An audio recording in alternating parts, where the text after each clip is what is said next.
This podcast is part of E2C Network, where we share the whole Auburn experience. Hello and welcome to War Horses, the only college equestrian podcast that impresses his co-workers at his company retreat with his knowledge of varsity college equestrian. I'm your host, Auburn Elvis. Let's talk about some college equestrian. All right, we had some really good meets this week. The season is starting to take shape. We can kind of see which teams are going to be near the top and which teams, well, they still got some work to do. So let's jump right into our meet recaps. All right, to kick off last week's action, we had South Carolina at Georgia. This was a big SEC meet here. Both the Gamecocks and the Bulldogs were looking good in the early season meets. Now let's see how they do against one another. The predicted score in this was going to be Georgia 11, South Carolina 9. But let's see what really happened. In fences, South Carolina won that 3-2. On the flat, Georgia won that 3-1. In horsemanship, Georgia won that 3-2. And in reining, Georgia dominated 5-0. That makes the final score Georgia 14, South Carolina 7. So Georgia wins big at home, looked very impressive. They take the lead in the SEC standings with this. Another thing to keep in mind that the margin of victory here was pretty impressive too, 7 points. That is going to be difficult for South Carolina to beat in the spring rematch over in Blythewood. So we'll have to keep an eye on that one. But the Gamecocks shouldn't be too down about this. Road meets are tough, and I doubt anyone is going to go and beat Georgia at home this season.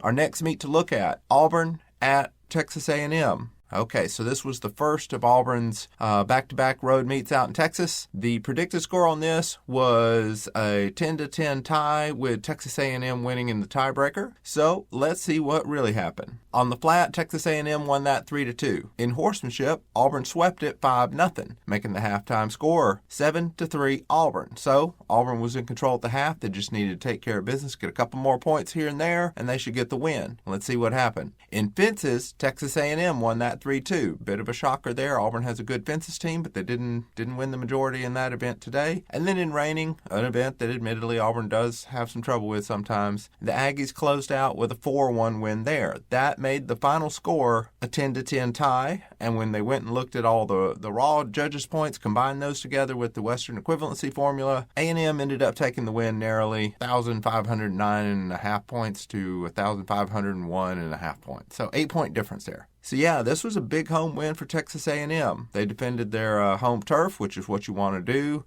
when you're one of those top teams. But for Auburn, this was not a bad result. Again, the stats predicted they would probably lose, but it would be close. It was exactly as predicted. It was close, but Auburn did lose. But still, to go on the road like this to a top team and to narrowly lose, that's better than most teams would have done. Most teams would have had a big margin of defeat. Auburn's margin was, well, 0. So that won't be too hard for Auburn to make up in the spring when Texas A&M visits Auburn. Now, I do want to point out something here with the Western equivalency formula. It is still giving teams trouble. Now, here on the official score sheet, they had the correct tiebreaker totals, but both Auburn and Texas A&M reported the wrong tiebreaker scores in their articles, in their write-ups, their recaps. Instead of combining the jumping seat totals with the adjusted Western numbers, using the Western equivalency formula, they used an unadjusted Western total, which is not what you're supposed to do, and they were very close to having a situation where the unadjusted numbers would have had one team winning and the adjusted numbers would have had another team winning. They were very close to doing that. Yeah, that would have been very embarrassing because I probably would have had to contact the league and say, hey, y'all messed up, yada, yada, yada. Basically what it is there's a problem with the layout on the score sheets. I've gone into detail on that before. I won't do it this time, but just look for that over the winter break. We'll see if they make some changes, because I'm going to suggest to the league that, hey, maybe y'all ought to change the layout on the score sheet that would make it easier for people to fill these out properly. But enough about that. Let's go on with our meet recaps. We've got UC Davis versus South Carolina. Now, this was a neutral site meet over at Georgia. It was also only 4-on-4. The predicted score in this was based on 5-on-5. South Carolina getting 12, UC Davis getting 8. But let's see what really happened. In fences, South Carolina won that 3-1. On the flat, South Carolina won that 4-0. In horsemanship, South Carolina won that 4-0 as well. And in reining, UC Davis won that 3-1. That makes the final score South Carolina 12, UC Davis 4. So this was a big neutral site win for South Carolina. They swept the flat and horsemanship. They basically gave UC Davis no chance to win with those. And but now the Aggies did win reining, so they can be excited about that. But South Carolina was just dominant all day against UC Davis. So, yeah, really big win there for the Gamecocks and a way to sort of salvage something out of this weekend because they did lose kind of handedly at Georgia, but then they turned right around and did the same to UC Davis. And we'll stay here going over to the next day on Saturday, UC Davis versus Georgia. Now, the predicted score of this was UC Davis 8, Georgia 12. Let's see what really happened. So in fences, that went 4-0 to Georgia. On the flat, that was 3-1 to Georgia. On horsemanship, that was 4-1 to Georgia, and reining was also 4-1 Georgia. That made the final score Georgia 15, UC Davis 3. So the Bulldogs just keep on rolling. They were dominant across the board. They won all the events. They've improved to 4-1 on the season, so they are just having a time of things. Now, they're doing most of it at home. They did go on the road to Delaware State there, but not too challenging for them. They're really just beating up on teams at home right now, but they're going to have to turn around and go on the road. We'll see how things go for them there. For UC Davis, I'm sure they would have liked to have gotten more points on the road, but again, they're kind of down there at the bottom part of the rankings, so sometimes you just got to take your lumps, and they took them. Moving right along, we're staying with the dual discipline teams here, looking at Auburn at SMU. So this is the next day. The Tigers just had a very close meet over against Texas A&M. Now I'm looking through my notes. I'm not even sure I even predicted this one. Oh my goodness, which would be a big oversight that I would miss an Auburn meet and not even tell y'all what I thought. Goodness. Well, I'll tell you, against SMU, Auburn has not had a very good time on the road against them. It's been 2.5 years since they've beaten SMU at SMU, so I probably would have predicted something along the lines of 12-8 victory for SMU. Let's see what really happened. In fences, Auburn won that 3-2. In horsemanship, Auburn won that 3-2 again. It made the halftime score 6-4. On the flat, SMU started their comeback. They got a 3-2 win. In reining, SMU also won that one 3-2. That made the final score 10-10. We got another 10-10 tie. So we go over to the tiebreaker. We look at those totals, and Auburn wins this very narrowly, 1,645.75 to SMU's 1,645.38, giving Auburn the win. And this was a very close win, but hey, it's a big win for Auburn because anybody going on the road to one of these good teams and getting a win, that is very impressive. In fact, I would say this is the most impressive road win of any team in the nation so far. SMU has not lost at home in 2.5 years, so this was just outstanding by the Tigers, even if it did come down to that tiebreaker. And I'm going to say one more thing about the tiebreaker score. Unlike over at Texas A&M, this time everybody got the correct tiebreaker score reported, and it is a good thing they did because you remember how I told you the other one was very close? Well, this one was so close that if you use the unadjusted Western totals like they did over at A&M, they would have misreported SMU was the winner. That's how close this result was. If you use the unadjusted numbers, SMU would have won, but if you use the correct adjusted numbers, then Auburn wins. So that's why it's important that you got to get these numbers correct. Now for SMU, this stings a little bit when you take a loss at home, but this was so close. You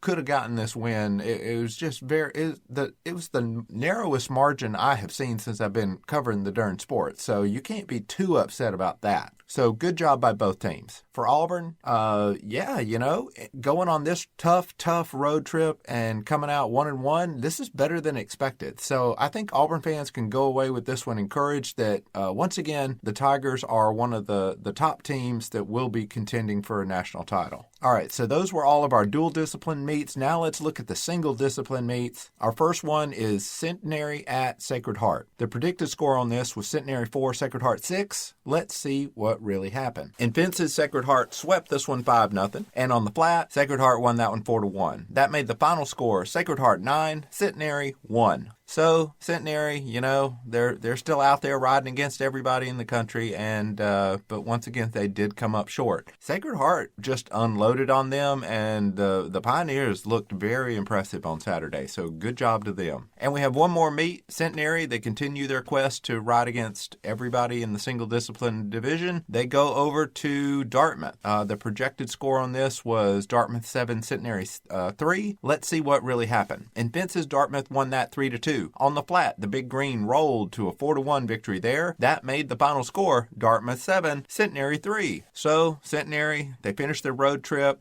They got 3 tough points on the road. That's not too bad, all things considered. But for Dartmouth, this was a good win. Good to see them return to action, if for no other reason than it gives us some more data to use in the rankings. Speaking of which, it is time for the official Auburn Elvis College Equestrian Rankings. Okay, we're going to start with the dual discipline teams, as we pretty much always do. Well, this week we got a new number one. Number one is Georgia. The Bulldogs move up to the top spot off of some more dominant home wins. They took down South Carolina. They had no problem with UC Davis. And yeah, right now, a little bit of it is because of where they've been playing these meets. But right now, Georgia is the number one team in the country. Number two is Auburn. The Tigers picked up probably the biggest road win in the season so far. They edged SMU. They did drop a narrow result to Texas A&M the day before, but still, most teams in the nation would have lost both of these, so just getting one of them is a big deal, so Auburn stays at number two even with a loss this week. The number three team is South Carolina. The Gamecocks lost pretty big over at Georgia, but they still look like a top-tier team, and they did beat Texas A&M at home, so I'm not sure I'm ready to put the Aggies above them just yet. So for right now, South Carolina, you're still number three. And number four is Texas A&M.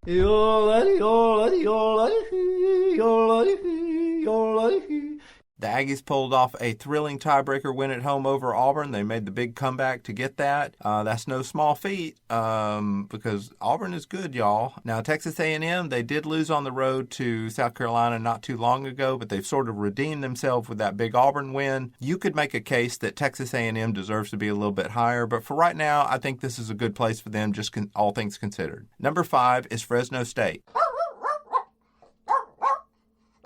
The Bulldogs keep stacking up wins. They look like the class of the Big 12 right now. Now, again, some of that is just because of where these meets have been played so far. But no, they've looked steady overall, and they're about to get another big test coming up. So we'll see how that goes for them. Number six is TCU.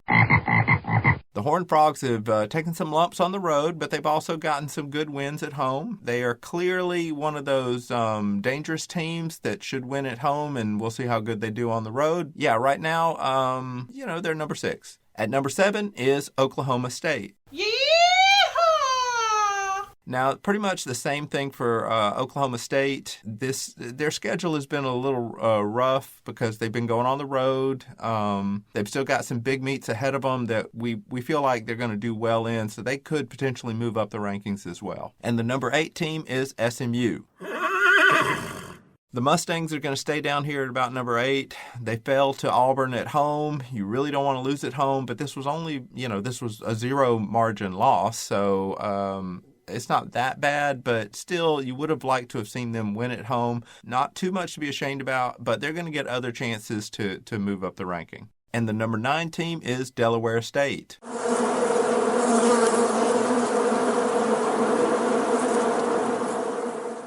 All right, so they're going to move up a spot here this week. They did not ride this week, but with UC Davis just getting hammered on the road, that kind of made some room for Delaware State to slide up a bit. And the number 10 team is that self-same UC Davis. Hello, you. The Aggies are getting a little bit better, it seems, but boy, when you go on the road against some of these tough teams, it's tough. Just about anybody going to take a loss. So, and they've been taking some losses. So we'll see what they can do, if they can maybe creep up and sneak into that top 8, maybe, but they got some work to do.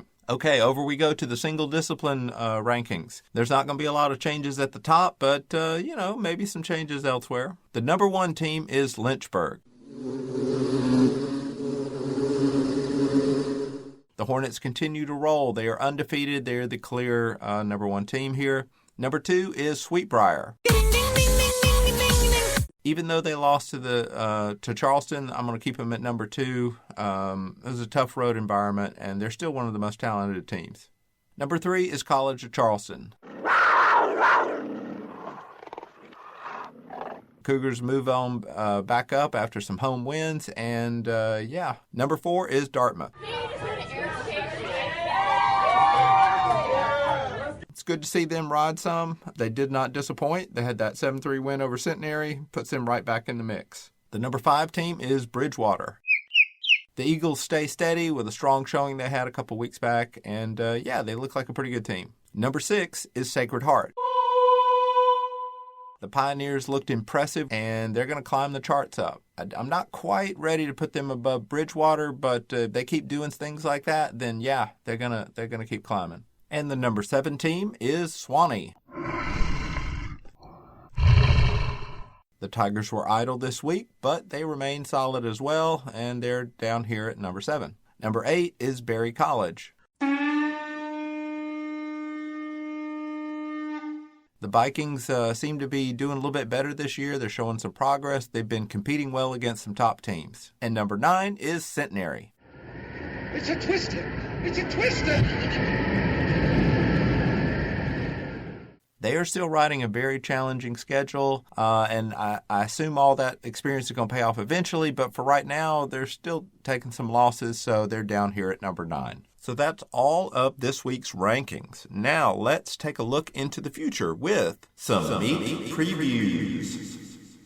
All right, we are well into the season now. We're at week 5, so let's see what we're going to have in front of us. First, we got Sweetbriar at Bridgewater. Let's see what the stats predict. The stats predict that Bridgewater, with that home bump of riding on their own horses, should win fences 3-2 and the flat 3-2. If that happens, that means the final score would be Bridgewater 6, Sweetbriar 4. That would be a very interesting result, so we'll see if that happens. Our next meet to look at is UT Martin versus South Dakota State. I believe this is a neutral site meet. It might be 4-on-4, it might be 5-on-5. I'm going to predict it with 5-on-5, and we'll just see. The stats predict that fences would go 3-2 to UT Martin, that flat would go 3-2 to UT Martin, horsemanship would be a 2-2 tie, and reining would be 3-2 for UT Martin. Add all that up, that would be an 11-8 win for UT Martin over South Dakota State. So this would be an important ECAC win for UT Martin if they can get that, and we'll see if it goes that way. Our next meet, South Dakota State at South Carolina. The stats predict that South Carolina would win fences 3-2, they'd win flat 3-2, they'd win horsemanship 4-1, and they would win reining 3-1. If that all happens, that would be a whopping victory, 13-6 in favor of South Carolina. Might even be more one-sided than that. I think in the jumping seat they'll do even better, so we'll see. But they're heavily favored. They should continue their home winning streak. Next meet to look at. This is a Big 12 matchup. Fresno State at Baylor. Here's what the stats suggest. Fences, Fresno State taking that 3-2. Flat, Baylor taking that 3-2. Horsemanship, Fresno State getting a 5-0 sweep. And in reining, Fresno State winning that 4-1. Add that up, and it would be a whopping road victory for Fresno State, 14-6 over Baylor. This would be a statement if Fresno State could pull that off. That's a big margin of victory on the road. We'll see if that holds true. Okay, this next one is a big one for most of my listeners. Auburn at TCU. So Auburn was just on the road to Texas. Hopefully they're saving those frequent flyer miles because they're flying right back over to Texas to ride against TCU. Now the stats kind of like Auburn in this. The TCU lost a lot of starters from last year, so there's a lot of their starters that haven't quite ridden enough to get the full credit for their wins and losses. So just take these stats with a grain of salt. In fences, the stats like Auburn to win 4-1. On the flat, TCU to win 3-2. In horsemanship, Auburn to win 4-1. And in reining, TCU to win that 2-1. If that all holds true, Auburn would win this meet 11-7. Now this is the marquee matchup of the week. Auburn goes on the road again.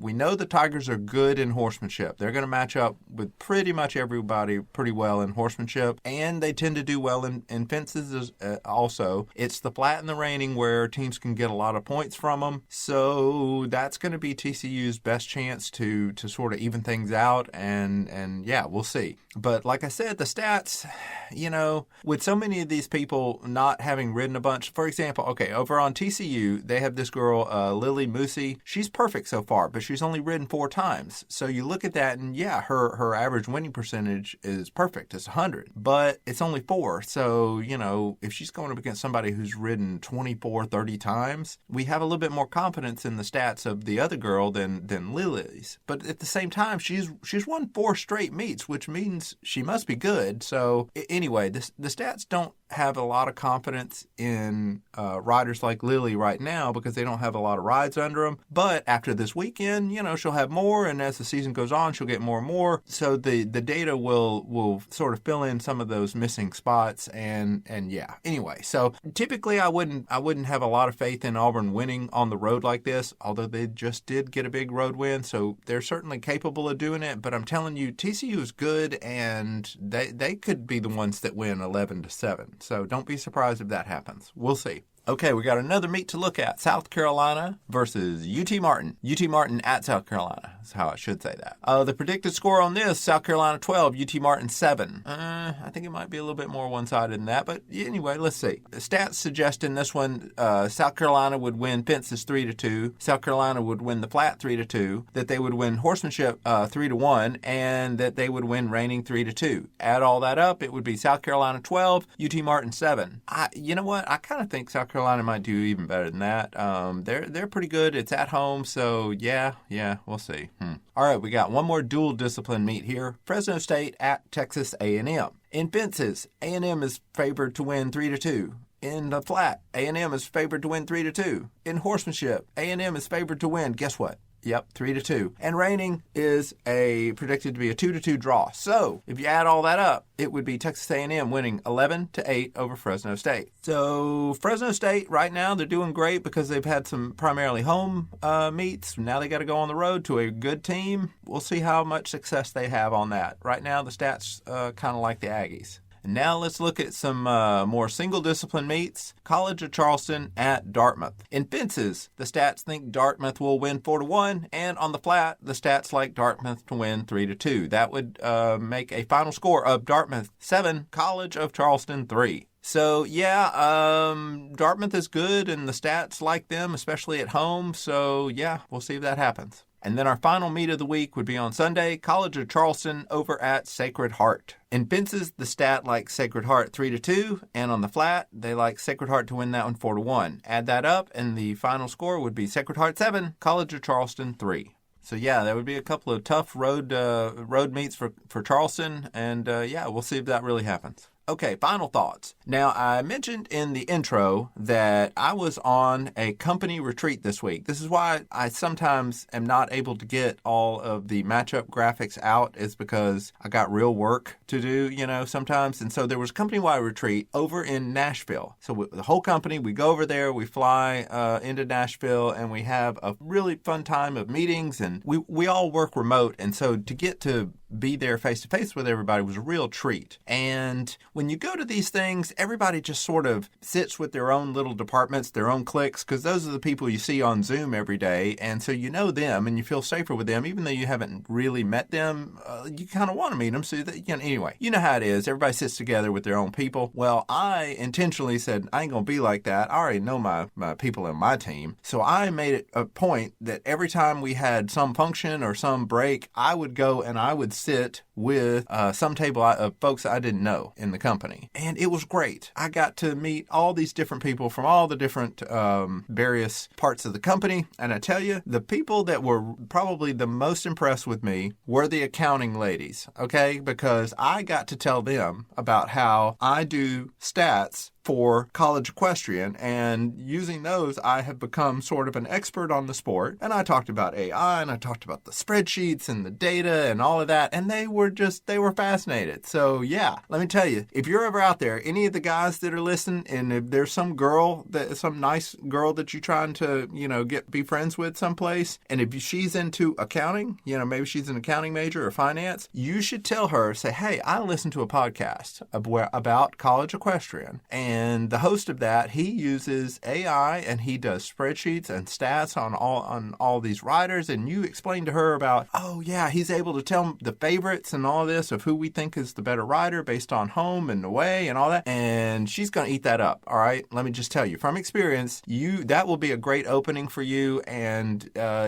you just might make a friend that way. Or ladies, if there's some nice boy that you're trying to meet and he's an accountant, you could bring up this show and just talk about how, you know what, I'm into equestrian and there's this podcast I listen to, yada, yada, yada. Yeah. Oh, one other thing about the company retreat. At night, we had the social things where you could go out downtown, and downtown Nashville is crowded even during the middle of the darn week. It's great. Y'all ought to go to that.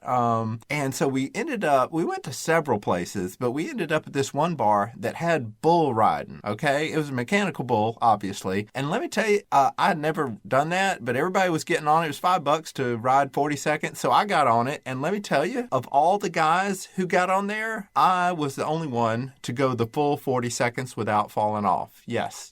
Please clap. Thank you very much. See, I don't know if you've ever done it, but the way it works is they kind of take it easy on the girls because they want the girls to stay on the bull for the full 40 seconds. If you catch what I'm getting, it's kind of the entertainment is the girls on the bull. Okay. I hope I've said enough so I don't have to come out and tell you what I'm talking about. But anyway, with guys, they don't really care if the guys are on the bull or not. So they'll go about 10, 20 seconds easy. But then they'd say, all right, let's shake this guy off. And with everybody having drunk a lot, it's easy to shake the guys off. But not me, boy. I stayed on the full 40 seconds. Everybody cheered. And then people were like, well, he is a college equestrian expert. So that's probably why he was able to stay on the bull. So there you go. That's my story. Anyway, Nashville was fun. If you ever get a chance to ride the mechanical bull at some place, do it. Well, that's all for this episode. I am your host, Auburn Elvis. Thank you very much for listening, and War Horses. Thank you for tuning in to today's episode on the E2C Network. On your way out, I want to remind you to stop by e2cnetwork.com. It's your one-stop shop for all our content across our podcast, YouTube channel, and much more. To stay up to date with us, make sure you're following social media accounts such as Facebook, Twitter, and Instagram. While our content here may always be Auburn sports heavy, if it's orange and blue, it's what we do. War Eagle.